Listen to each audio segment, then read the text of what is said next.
Bienvenue dans ce nouvel épisode qui s'inscrit dans la thématique finance tricolore, qui est un concept qui est inspiré, lui, du code de la route ou de la circulation routière. En général, on sait qu'il y a 3 voyants, à savoir le feu rouge, le feu vert et le feu orange. En gros, le feu vert, lui, nous donne le top, en gros, de pouvoir circuler, de s'engager, après avoir marqué un arrêt, certainement. Et l'arrêt, justement, est concerné par le feu rouge, qui, lui, justement, donne de pouvoir immobiliser le véhicule pendant un certain temps. Le feu orange, lui, en général, il nous indique que bientôt, nous allons passer à l'arrêt. Donc, si on est en mouvement, on est engagé, on est en circulation, à un moment donné, lorsqu'on voit le feu orange se afficher, eh ben, on doit pouvoir ralentir pour, bien sûr, marquer l'arrêt, donc, à travers le feu rouge. Voilà, ça c'est plus ou moins ce qui dicte un peu le comportement des automobilistes. C'est ce qui donne un peu aux uns et aux autres de pouvoir se comporter d'une certaine façon, c'est-à-dire d'avancer, de s'arrêter, ou parfois de faire un petit frein, d'aller un peu mollo comme on dit. Et je me suis un peu inspiré de ça pour essayer de l'appliquer d'abord dans ma vie, bien sûr, et de me rendre compte que finalement, ça concerne un peu la vie presque de tout le monde, en fait. C'est-à-dire qu'il y a des moments, quand on se retrouve dans une situation assez compliquée d'un point de vue financier, il est bien de pouvoir faire le point, effectivement, de s'arrêter, et donc de marquer un stop, parce qu'il y a un feu rouge, il y a un voyant qui nous indique qu'il faut s'arrêter. Et bien sûr, après s'être arrêté, eh ben, on peut s'engager notamment à travers le feu vert qui nous donne le top. Et une fois qu'on est engagé, à un moment donné, il y a des priorités, il y a des situations qui peuvent faire en sorte que l'on doit justement ralentir notre allure. Ou voilà, à l'approche d'un arrêt ou d'un feu, eh ben, il nous indique tout simplement que bientôt on doit pouvoir s'arrêter. Bref, vous avez compris le concept. Le concept est très simple. Si à un moment donné, on se rend compte que dans notre situation financière, les choses ne tournent pas comme elles devraient, comme il se devrait, eh ben, à ce moment, il faudrait s'arrêter et se poser de bonnes questions. Si vous avez écouté le premier épisode, vous avez certainement constaté que avec mes anciens camarades, mes anciens coopérateurs, nous nous sommes finalement laissés emporter par le caprice des émotions, par le caprice de l'ignorance, tout simplement parce que nous n'avions pas de l'intelligence financière pour pouvoir bien gérer la petite somme qui nous avait été attribuée. Je dis petite aujourd'hui, mais en fait à l'époque c'était quand même quelque chose de beaucoup parce que nous étions étudiants. Nous étions des étudiants. Et pour nous, avoir une telle somme, surtout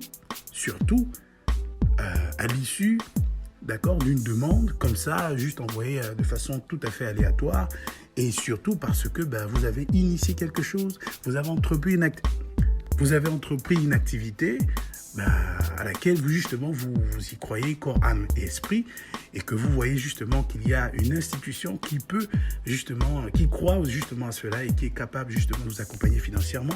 Mais oh là là, vous vous dites, mais on a touché le sommet en fait. Bref, tout ça aussi explique un peu comment on peut se comporter dans la vie. Bref, tout ça explique un peu comment on peut se comporter dans la vie. Bon, alors Bref, tout ça explique un peu comment on peut se comporter dans la vie. Alors, je vais venir au vif du sujet. Ça concerne donc la série. Je vais vous présenter la série Finance tricolore. Donc, il y a le premier livre qui s'intitule « À crédit, endetté et ensuite, comment sortir définitivement de la spirale ». Oh là là, ça c'est très terrible. Hein. Et à y réfléchir, aujourd'hui, nous sommes de plus en plus exposés à la culture du prêt par intérêt, donc du crédit de proximité. Ça dépend un peu de la zone géographique dans laquelle on est. Pour certains, ça peut être, on va parler de découvert, donc de l'argent que la banque met à notre disposition de façon très immédiate. Et dans d'autres cieux, on va parler par exemple de prêts avec intérêt, notamment auprès d'un ami, d'un collègue, d'un frère, d'une sœur, d'un parent, bref. En tout cas, cette possibilité de pouvoir contracter un crédit ou un prêt, en fait, de l'argent qui ne nous appartient pas. Et on sait qu'aujourd'hui, on est de plus en plus exposé à cela pour multiples raisons, hein, pour vraiment diverses raisons. Il y a certains, c'est tout simplement parce que j'ai envie de me prendre un iPhone, le tout dernier iPhone qui est sorti. Pour d'autres, c'est peut-être parce que j'ai envie de voyager. Pour d'autres, c'est peut-être parce que j'ai envie de m'acheter des vêtements qui sont à la mode, hein, surtout. Pour d'autres, c'est tout simplement parce que j'ai envie de me faire plaisir ce week-end, etc. Ou peut-être parce que j'ai des problèmes aussi. Parce qu'il y a des problèmes et j'ai pas de liquidité, j'ai pas d'argent. Donc, comment faire justement pour y remédier? Donc, bref, il y a tout un tas de raisons qui peuvent amener les gens à recourir au crédit. Et on sait que lorsqu'on est endetté, et surtout pour des mauvaises raisons, et que cela vienne à perdurer, et on se retrouve dans une spirale, on se retrouve dans une incapacité totale à pouvoir répondre à nos charges, à nos besoins, et même à nos petits plaisirs en fait qui frappent à la porte de temps à autre. Et face à ce genre de situation, il y a lieu de s'arrêter, de marquer un frein, un stop et se dire que dois-je faire? Et là, la question de l'intelligence financière, de l'éducation financière s'invite les bras grands ouverts pour dire je suis là, je n'attendais que toi. J'ai toujours frappé à la porte, mais voilà, aujourd'hui, apparemment, je semble avoir été écouté. Et donc, je suis prêt à échanger avec toi, je suis prêt à discuter avec toi pour qu'on puisse voir ensemble comment améliorer ta situation financière. En gros, c'est plus ou moins ce à quoi ressemble l'idée ou l'esprit de ce livre. En gros, c'est vraiment s'arrêter et de savoir comment justement on est arrivé à se retrouver dans une situation financièrement chaotique et surtout comment faire pour sortir de là le plus stratégiquement possible pour ne plus y revenir ou y retomber ou encore. Pourquoi? Parce que il y a tout un ensemble de garde-fous que vous devez mettre en place plutôt, de limites, de barrières, de dispositions justement que vous devez mettre en place pour pouvoir éviter de retourner là-bas. Parce que c'était pas bien là-bas, ça sent pas bon, c'est pas beau, c'est pas bien. C'est pas bon en fait, en gros. Donc en gros, la culture de l'endettement toxique, en gros, parce que c'est de ça dont il s'agit, concerne tous les profils. Il concerne les étudiants, il concerne les travailleurs, il concerne les entrepreneurs, les commerçants, il concerne même les investisseurs, hein, certains investissements. Alors là, il y a quelques histoires que je partage. En tout cas, bref... Il y a tellement de choses à dire sur le sujet. Mais bon, bref. Il concerne aussi les retraités. Parce qu'en fait, l'éducation financière, c'est quelque chose de terrible. Parce que quand on comprend vraiment ça, on se rend compte que, ça t'accompagne à vie. C'est quelque chose qui doit t'accompagner tout au long de ta vie sur Terre. Du moins, on doit y accorder vraiment toute notre attention, notre intelligence, notre énergie, notre temps pour pouvoir bien préparer notre avenir. Et ça, justement, pendant de nombreuses années, l'ignorance, le tabou du sujet de l'argent a fait en sorte que on puisse y accorder le minimum d'attention possible, sauf lorsque l'on se retrouve en situation d'hyper difficulté ou encore lorsque il y a un gros lot qui arrive, on commence à dire tiens, c'est intéressant. Ça, c'est vraiment un gros mal et je sais, parce que justement, ayant flirté un peu avec cette affaire-là, je sais que c'est quelque chose d'extrêmement difficile. C'est la raison pour laquelle nous ne devons pas cesser. Et là, je porte vraiment ma casquette de leader civique, donc d'une personne qui est engagée associativement pour pouvoir sensibiliser l'un de moi à la pensée de me positionner comme un expert sur le sujet. Parce qu'il y a des personnes qui le font largement, alors là, beaucoup mieux que moi.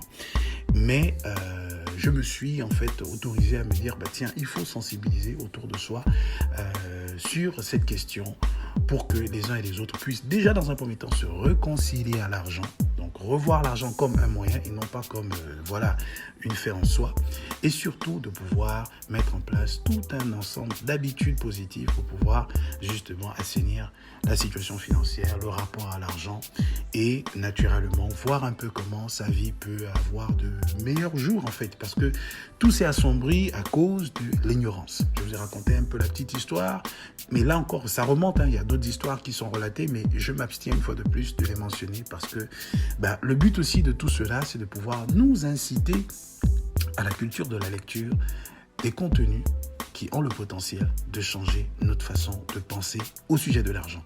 C'est la raison pour laquelle c'est vraiment une série qui a une saveur promotionnelle, de vraiment mettre en avant cette série de livres. Je parle de À crédit, endetté et ensuite, comme vous pouvez le comprendre et l'entendre. À crédit, endetté et ensuite, c'est un processus. Ça commence d'abord par une petite habitude, enfin une petite action ici et là. Après, on se retrouve à être endetté. Et ensuite, c'est quoi? C'est la rat race. En gros, on est en train de tourner en rond parce que on a développé des habitudes et des réflexes d'endettement, parfois, on va dire très souvent, inutiles. Inutile pourquoi? Inutile parce que ça ne contribue pas à notre évolution. En général, c'est juste pour des petites choses éphémères qui s'arrêtent là, mais qui ne vont pas bien plus loin que ça. Donc, il est temps aujourd'hui de repenser d'abord dans un premier temps son rapport à l'argent, mais surtout de développer le sens de l'auto-éducation sur le sujet des finances personnelles. Les ressources sont légion. Qu'on se retrouve sur Internet, qu'on aille sur YouTube, qu'on aille sur des blogs, qu'on aille sur des vlogs, ouais, bien sûr, mais surtout qu'on écoute par exemple des podcasts comme vous le faites certainement à ce jour, ou qu'on lise des livres. Et vous savez que je suis vraiment engagé dans la promotion de la lecture, quel que soit le sujet, surtout que tant que ça contribue à l'édification, à l'instruction et à l'inspiration, bien sûr, je m'inscris toujours dans cette logique-là. C'est la raison pour laquelle toi qui m'écoutes, alors vous qui m'écoutez, n'hésitez pas. Vous êtes au Gabon, procurez-vous l'ouvrage À crédit, endetté et ensuite. Si vous êtes en situation d'endettement toxique, chronique, qui a mis du temps, et vous ne savez pas comment faire pour vous en sortir, vous savez quand même lire, vous savez écouter, vous parlez le français, vous écoutez le français, procurez-vous cet ouvrage. Vous ne faites pas juste plaisir à moi, bien sûr, je serai enchanté parce que c'est quand même encourageant, c'est du travail, c'est du vécu qui est raconté, et bien sûr dans le but de pouvoir édifier et aider, de contribuer, mais c'est aussi et surtout pour vous-même parce que ça vous fera du bien, ça va vous aider à pouvoir changer la donne en ce qui concerne votre situation financière. Je ne le dis pas, c'est pas un conte des faits, c'est du vécu, je le mets à votre disposition en tout cas. Le prix, il est à 7 000 francs CFA. C'est donné, c'est le prix du lancement. Vraiment, j'ai fait en sorte que ça soit rapidement consommable. C'est-à-dire, c'est un livre vraiment de 100 et quelques pages. C'est vraiment un petit bouquin, c'est un livret qui va vous aider si vous le lisez. Et il est pratique parce que, voilà. En tout cas, je ne veux pas en faire trop, mais je vous incite à le faire. Parce que très souvent, dans mes épisodes précédents, dans le podcast Si j'aime podcast, j'ai pas eu souvent le réflexe d'inciter les gens à lire, à se procurer les ressources que je mets à disposition, parfois gracieusement, semi-gracieusement ou payantes. Donc en gros, faites-le, c'est une faveur que vous faites à vous-même. C'est pas une phrase de juste beau comme ça que je dis. J'insiste là-dessus parce que les mauvaises habitudes ont la peau dure. Et souvent, lorsqu'on est en proie à l'ignorance financière, qui en général n'est que le reflet d'un système de pensée de pauvreté, on a tendance toujours à se dire non, je vais faire ça après, je vais faire ça plus tard. Non, moi ça ne me concerne pas, je n'écoute que le podcast et je m'en tiens à ça parce que voilà. Mais lorsque vous faites le bilan, 1 mois, 2 mois, 6 mois, 1 an après, est-ce que ce que vous avez appris ou ce pourquoi vous avez dit waouh, c'est cool, c'est intéressant, c'est édifiant, c'est impactful, c'est cool, est-ce que ça a encore du sens dans votre vie 1 an plus tard? Est-ce que ça a encore du sens dans votre vie 2 ans, 5 ans plus tard? C'est parce que justement, j'ai pris conscience que ça ne sert à rien d'écouter des choses, de fréquenter des gens, de lire même des livres, si après par la suite, il n'y a pas un changement. Si l'apport de ce que l'on a justement reçu de ce livre n'est pas effectif dans notre vie quotidienne, ça n'a absolument aucun sens. Absolument aucun sens. Donc vous voyez, vraiment ça c'est une tonalité purement de sensibilisation. Et donc, on doit s'entre-aider et donc se dire, tiens, il y a des choses vraiment à faire. Il y a des choses qui sont pourtant simples, mais qui malheureusement sont très difficiles à recevoir et accepter parce qu'elles sont tellement simples. Et c'est là le grand problème.